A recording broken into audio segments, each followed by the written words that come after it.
Kenya, what's good? Africa, what's good? Everybody, man. Welcome to Africa Youth Narrative. Imagine it is episode 6. Yes, man. You guys have really held us down, and thank you so much. You know, this is what we do, man. We just bring cool people. We have great conversations, and we leave home with something, at least some knowledge. And today I have one guy, man. He's Mr. International. This guy, I'm telling you, when he sent me his portfolio, I was like, bro, it's crazy, man. Fully focused. My brother. You were very busy. Thank you for making time. Sure thing, sure thing. You know, I called you, like, yeah, cool, bro, I'll come. And I was like, oh. Yeah. Well, I mean, a big part of it is because I support anybody who's taking the initiative to make something happen in the country. Yeah. So I love this. I love what you're doing. So I support it. Yeah. You know, you're Kenyan, but you reside in the States. Yes. Were you born in the States or here? No, I was born here. Then I left here like 20-something years ago. And then just kind of, grew up over there. Yeah. How was it living like Kenya, just experiencing a whole different vibe in a whole different continent? Yeah, when they say culture shock, change, it's culture shock. And it was a combination of different things because my mother at that time, she was studying she was getting her master's, and then after that, she was a school teacher. Yeah. So the first 2 years for us were a little bit tough because she's a single mother raising 4 kids. So the first 2 years were a little tough. We were on like food stamps and canned foods and everything, and like the clothes we used to wear were like from Salvation Army and Goodwill, basically mitumba, you know. Yeah. And then even like in the apartment we had, the furniture we had was like donations from church or like a couch somebody had thrown away and everything. Yeah. So the first 2 years were a little rough, but because America has always been marketed as the land of milk and honey. Yeah, man, it's like we go there. It was a different reality. Next for day, us. you were living the life. No, it was a different reality for us, and for a lot of people. And at that point, that's when I started realizing, hey, this thing is, we got to play a little differently to win this game. Man. Yeah. So. And bro, you made major moves because right now, if we look like on your contact list, how many A-list celebrities are there? Because I know you are among the first people to ever promote Wizkid in the US. Yeah, actually did his first show in the US and his first radio interview in the US. Because even when he was in Kenya, he was like, yo, fully focused, like that's my boy right there. Yeah, I mean that was like back in 2011 and everything. So that's where your relationships like started. Yeah, I think all my relationships have started from me looking at people's potential before they become. So whether it's like, let's say Akon, I remember interviewing him 2003 or something when I was in like college radio or something like that. Yeah. And then even like Walshy, the guy who ended up being the MC for Major Lazer, was somebody who I started working with before he joined me. Yeah. So I look at people and what they could be and say, how can I support you right now? Yeah. So when those people become, stars or whatever it is, the relationship just naturally continues. Yeah. Speaking of Major Lazer, man, like you've also worked on them. You worked on their 2 mixtapes. Yeah. And you're super close with Diplo. Sure. Just tell us the whole experience, man. Yeah. So I mean, the relationship started like about 2010, like 9 years ago. With Walshy. I met him and I started booking him for my events. Events I was doing in Atlanta. Okay. So by the time he joined Major Lazer, naturally, he introduced me. And it was in 2013 when I was co-managing Tamaya. Wow. And I had just put him together with Sean Paul, who was a friend of mine, for the Bam Bam remix. What? And then I took him to Trinidad to perform for this big carnival event with this artist called Marshall Montano. And on that event was Tamaya, Boyz II Men, Major Lazer. So at that point I bumped into Walshy. Walshy introduced me to Diplo. We exchanged contacts and the relationship builds. At that time, the whole Afrobeat music was starting to get more and more popular outside of the African scene. And so we just, quickly did, one mixtape called Africa is the Future, then later on Africa Now, and then just the relationship built. And so now more recently when Diplo launched his own channel on Sirius XM, he just called me and said, hey, I want to give you a show, just basically and Diplo isn't Diplo. Diplo is a Grammy Award winner, man. like he's not just Diplo. Right. Grammy Award winner. Yeah, but he's the coolest guy ever, man. He's the coolest guy ever. Like even last summer, I live in Atlanta, but last summer I had a residency in Las Vegas. Okay. And of course, that's where all like the big dogs played. Calvin Harris, Tiesto, Steve Aoki, all those guys. And so of course Diplo had his own, residency. So it was so cool because whenever I'd get done with my shows, I just go hang out with him in his like penthouse, and then we would go for the gig. Wow! Damn, so like you guys were like, yo, bro, hold up, hey. Yeah, but what it was, for me, it was it was a chance to be around greatness and to learn how somebody, you know, navigates and operates. And I tell you this, man, the guy doesn't sleep. He grinds. Like he's the hardest worker in the room, man. You know, that's the thing. All the people I've been around who are successful, you would think they're starting out. You would think they're trying to get a chance. Yeah. They grind. Like there's no tomorrow. Like they have nothing. Crazy. And what it did is just helped me see that, yo, man, like we play around Yeah, too we're much. playing around too much. It's true, man. Like It's what all you're fun saying. and games and everything. Yeah, because like when you listen even to them, they're like, yo, I just had like 3 hours of sleep. You know, they just live on, you know, caffeine. You know, just to keep it crazy. moving. Yeah. It's crazy How did the fusion between of radio and DJ, like, because first it was DJing. Yeah. That was your first love. It's still your first sure. love. Yeah. How did now being a media personality just ventured it? Well, I was always curious about it because the way I learned to DJ was by listening to radio DJs. Okay. So it was like I would listen and be like, oh, this is how you mix, this is how you do whatever. So I was always curious about it. So back then, I used to live in Kentucky. It was like over 10 years ago. Yeah. And so I got on a college radio show. Yeah. And then I would do interviews and everything. And the feedback was so good. Yeah. It helped me get into mainstream radio. So good that, bro, his show has over 1 million plays. Yeah. Man. Yo, 1 million, bro, is just not a number. Like, guys, even in the States, they struggle, you know, to click 1 million views or something plays. Yeah, the good thing, again, I jumped on SoundCloud before it became like such a big thing. Did you see the vision though? Is this something that you saw like? I didn't know the platform would be as big. I just liked the platform because it was accessible to everybody. But what I really wanted to do is, because I'd been in mainstream radio, and the problem with mainstream radio, especially in America, is it's very format where either you're only on a hip hop station or you're on an EDM station or you're on a reggae station. I like listening to everything. So since they wouldn't allow me to do that, I started my own weekly show online where nobody could tell me what to do or what not to do. No boundaries. Exactly.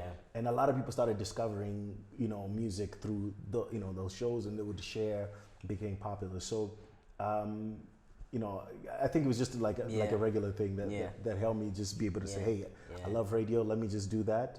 You know, and people say I have the voice for it. And so why not? You know what I'm saying? You know, Diplo referred to you as the most essential Afrobeat DJ. When somebody, you know, at his status, his caliber, you know, compliments you like that, how does it boost your confidence, man? You know, it's more of a affirmation. You know, or let me say confirmation, not affirmation. Yeah. Confirmation in the sense that it's something that I've been doing for so long, but what you don't really know how much of an impact you're making when you're in the noise. Yeah. You know what I'm saying? You know? So sometimes it takes people who are out there looking on the outside saying, yo, what you're doing is being felt outside of your circle. And what it just does, it kind of gives you a pat on the back and be like, yo, just keep going. Because oftentimes sometimes it can be a thankless job where you're just doing, not knowing is it really paying off. You know, because I was one of the people who was playing African music in the American clubs on American radio before it was okay to. You know, that's how the relationships got built. Nice. Whether it's everybody from David Doe or everybody from Debanj, who I was managing also for a little while, and all these different people. I was just pushing African music to the mainstream. And so when now the African music has become popular, everybody comes back like, you know, it's like you called it, you know? Like, so I'm a firm believer in being true to yourself, staying authentic. Don't follow trends, set the trend. Oh, nice one. You know what I'm saying? And you know, I think in the world we have 7 continents. You've performed in 5. Yeah. When are you, the rest too.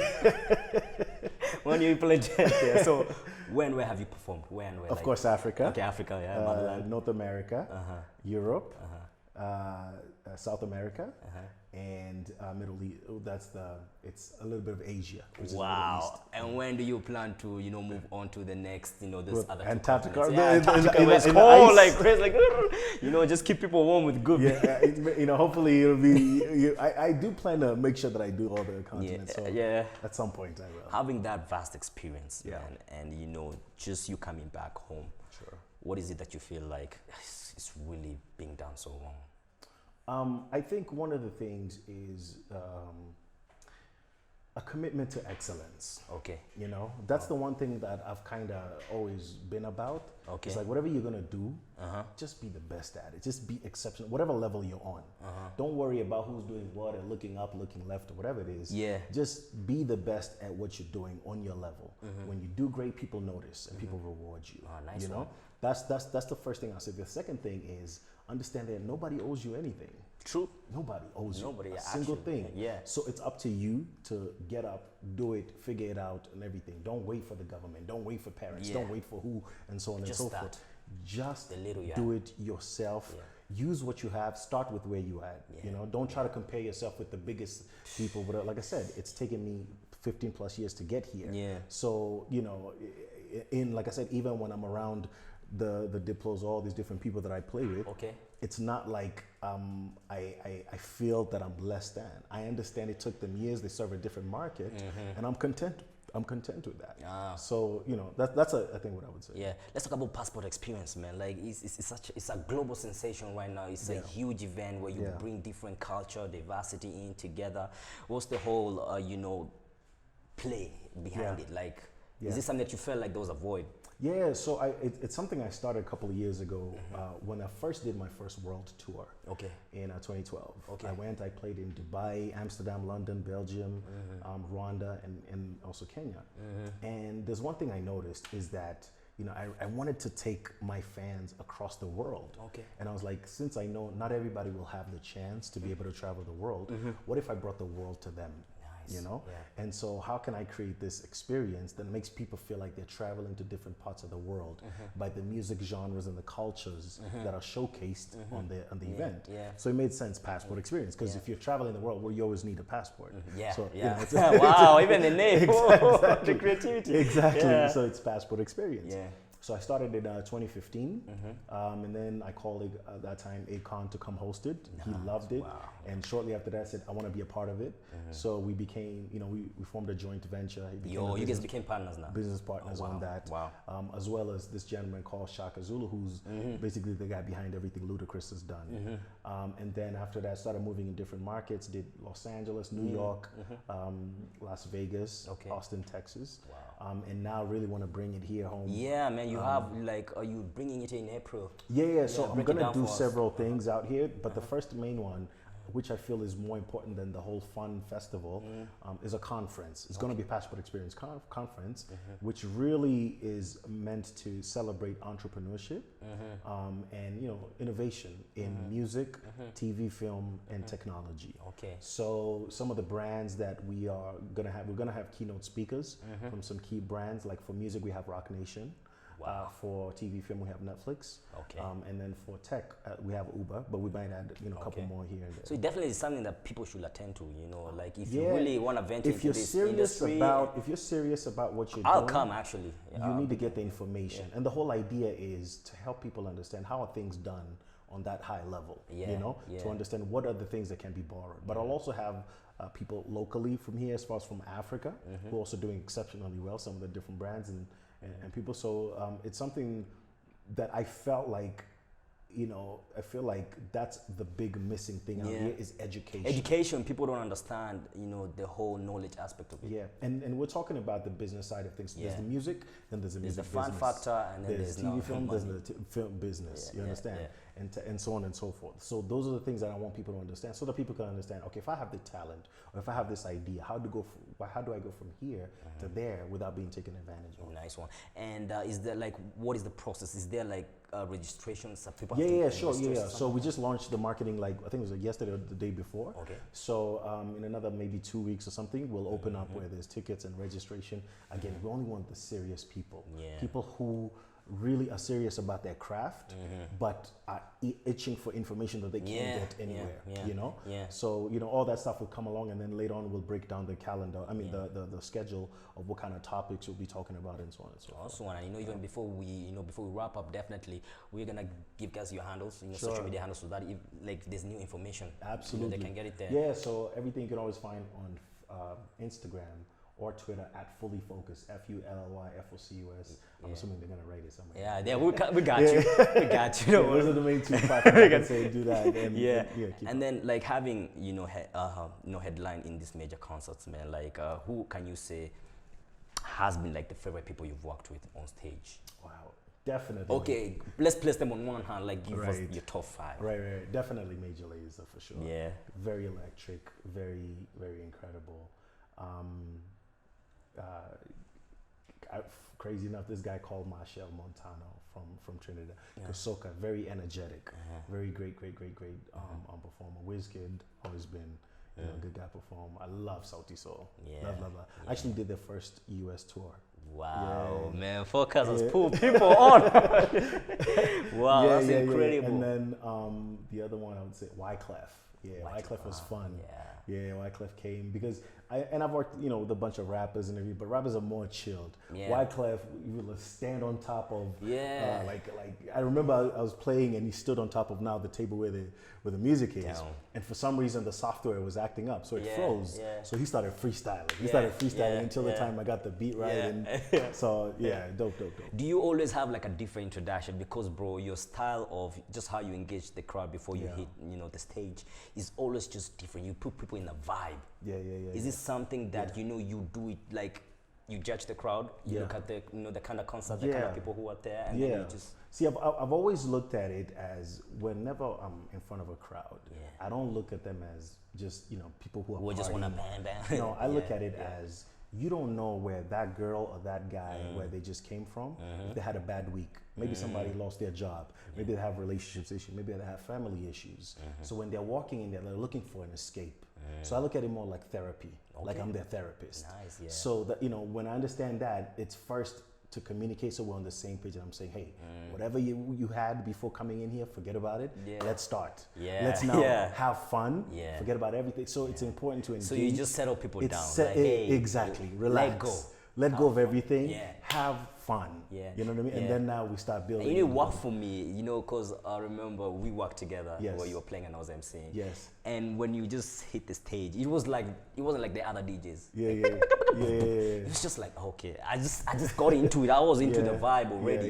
You understand? And that was a tough crowd because they were sitting down. They were sitting down. I remember. It's guys from Coast, and you know how Coast guys are. They're so focused on Tanzanian music and stuff. And then you just got everybody up on their feet.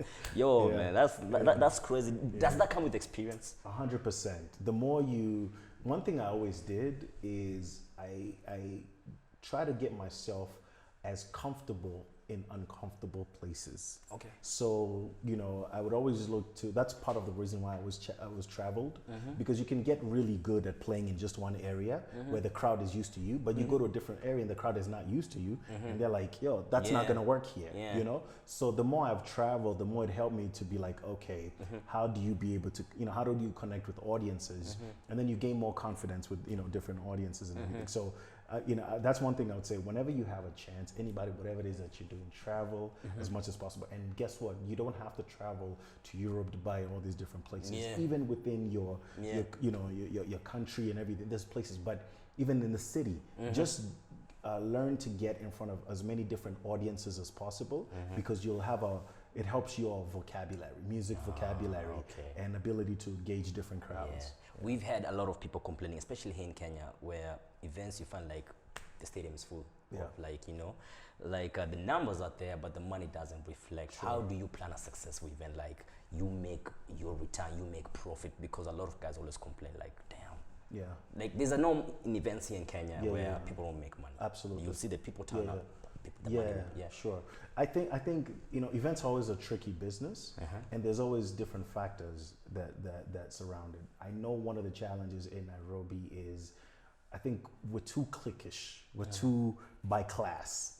People divide by class, as opposed to like Tanzania, where it's for the general mass, or Uganda for general mass. We're a little bit too cliquish, and naturally that limits the potential of the numbers that you get, and whatnot. And then everybody, sometimes they all have like too many preferences. Oh, I can't go down. I can't go to CBD because it's not cool. It's not cool. Come on, man. Like, and then some people, I can't go to Ngong because of the traffic, or So all those, they add up. They do play a factor, and of course, corporates are not necessarily. They sponsor a little bit, but it's such a small percentage of the actual budget of what puts together. So, I don't necessarily have the answer for that, because I understand there's market challenges that will take time to overcome.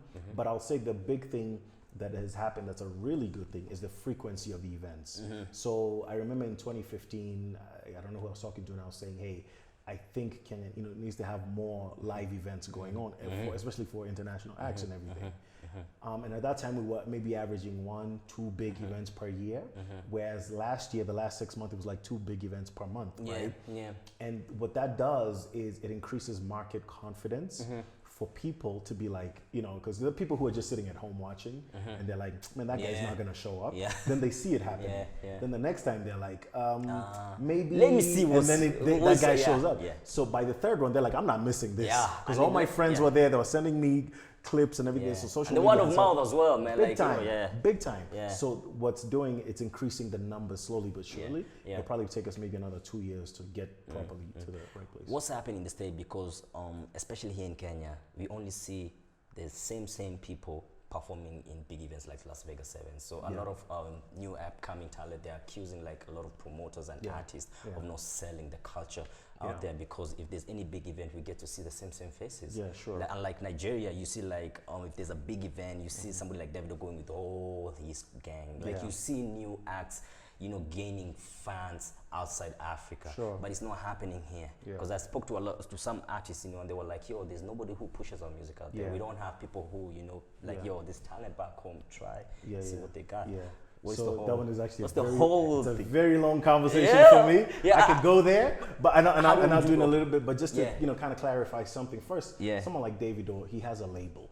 Those are artists signed under him. They're under his umbrella. So whenever he can take them around anywhere, because he already has his arrangement with them. So that's a little bit different. Now, you have to understand, in the business of events, just like you said, it's a business. It's I need money return. I need my return. return. The return is based on how many people are gonna say, I am willing to pay this. Okay? That's the trick. That's the reality.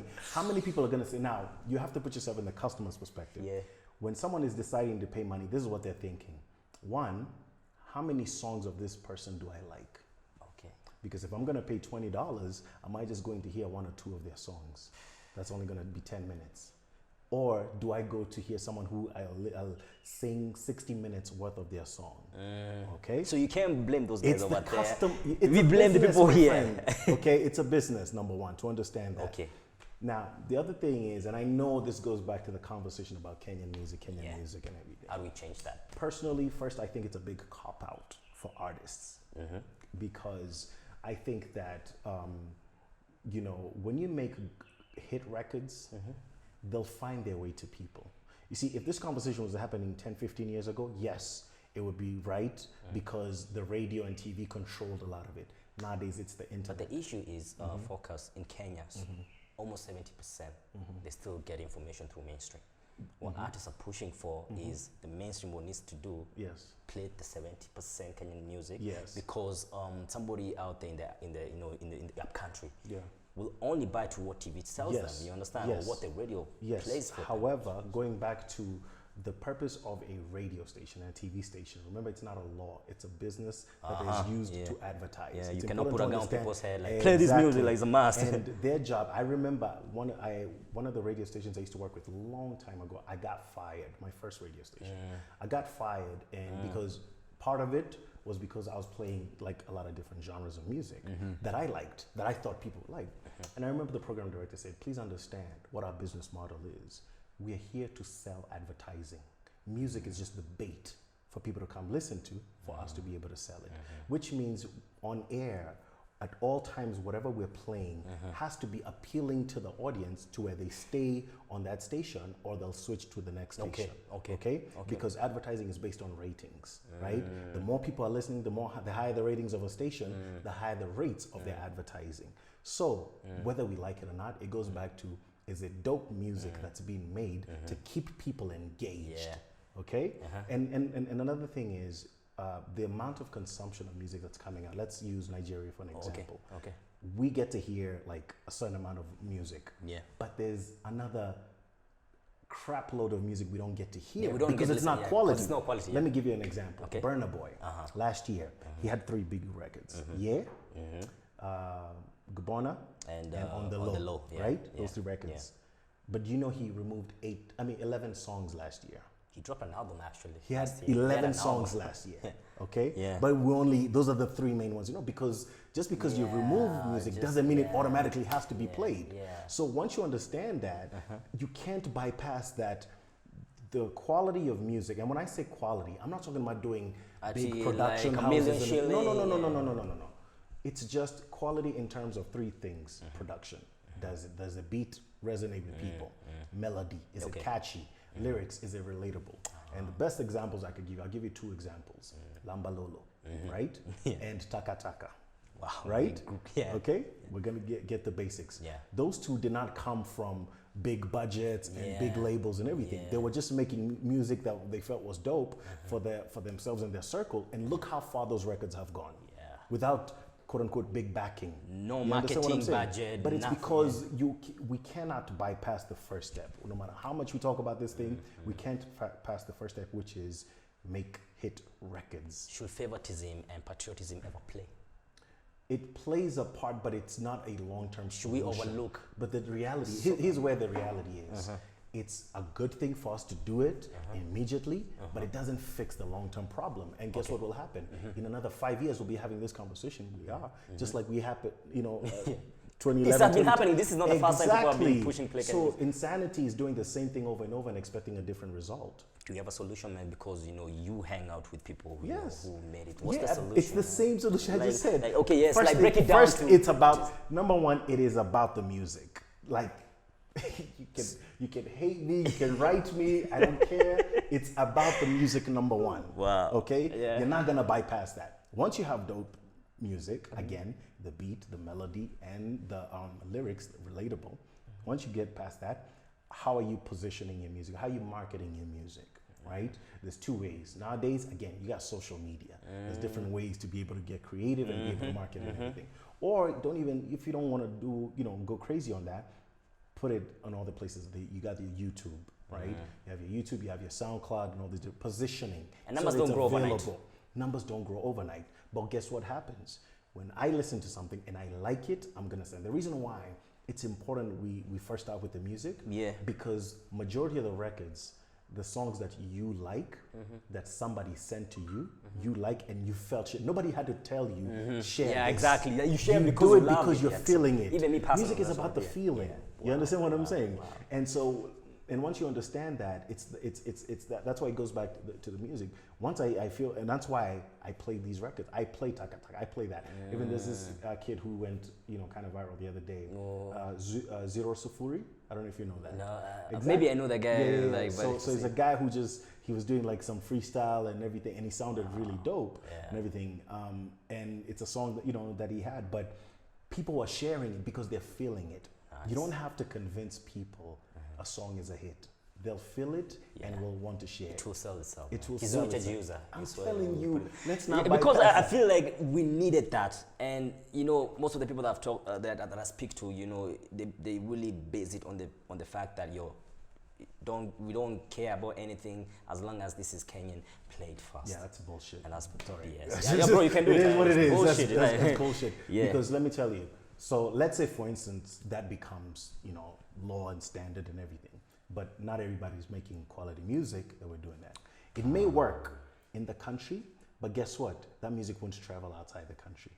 Because they're not gonna play it for the sake of it's Kenya. You see, now once you cross the borders, now it's about how good is this music. People are not playing Diamond and Rayvani's music and whatever just because they're from Tanzania. You can't help to sing that music. It's dope music. Now the videos add and help as that goes. Visuals as well. But guess what? That comes with time. They didn't start. You saw Diamond's first video. Yeah, it wasn't nutty. It was even in some street, some taka taka somewhere. Exactly. It's and true. everything. So it's like this whole thing of let's do it or whatever. I'm for it. However, it first starts with music because it's a probability. Every 10 records you make, you're only gonna have maybe like 1 or 2 big hits, and everything, until you get really, really, really good at it. That's why everybody from Tupac, Lil Wayne, and whoever had albums for years, they recorded so much music. So you can't expect this one song that you just recorded is the must to get played. It's the music just because your crew tells you it's hot. No. Your crew is lying to you. They're lying to you. Okay? The strangers will tell you. Yeah. So what's your parting shot to anybody out there who has a dream, bro? Well, I think Kenya is a gold mine. I think we have a lot of But potential. are we ever gonna live off our craft like to the maximum? Like what we see, like just somebody walks up to a Ferrari shop, like, can we gonna make money in that? I think you, we can when we optimistic understand that the truth shall set you free, which is you gotta be willing to face the facts and say, you know what? If this is going to be a long term, if we have to live in this country, if we have to survive in this industry, let's at least look at the industry first before we start pointing fingers and blaming. And are there things we can change first because the formula is not working, first and foremost? Let's be honest with ourselves. Let's face the facts. Let's stop, bullshitting, okay? Let's call it what it is and everything. Let's stop getting political about it. It's about the music first and foremost, and then everything else translates. The people. Please, like, let me put you in. Let's say you work for a radio station here, or any media people, or TV. Yeah, they're researching music, and they find 20 Nigerian songs, 20 Kenyan songs, and out of each, let's say 80% of them are really good. Do you think, in their right mind, they're saying, I don't want to play the Kenyan. Actually, I'll play the Nigerian. Nah. There's no logical explanation for that. But someone is not going to play for the sake of if it's not dope. Exactly. And the other thing that we can't escape is the public has now been exposed to other genres of music and other countries, So their taste and their standards are different than before. You understand? So as artists, we do have to have artists making quality music that is matching whatever it is that's out there. We can't escape it. I think you've put in the best perspective ever, man, and it's something that people should take home. Fully focused. Thank you, bro. My brother, I appreciate it. You're going back to the US this week, man. Safe flight, my guy. When are you coming back? I'll be back sometime in March because of the event. The passport experience that's coming. Sure. Yeah. So I'll be back here, but I appreciate you having me and great stuff you're doing. Thank you for coming through, man. Yeah, man. Asante sana, man. That has been Fully Focused. Remember to subscribe, comment, comment, and tell us who you want to see, man. We're here for you guys. Thank you so much, man. After Youth Narrative, we out.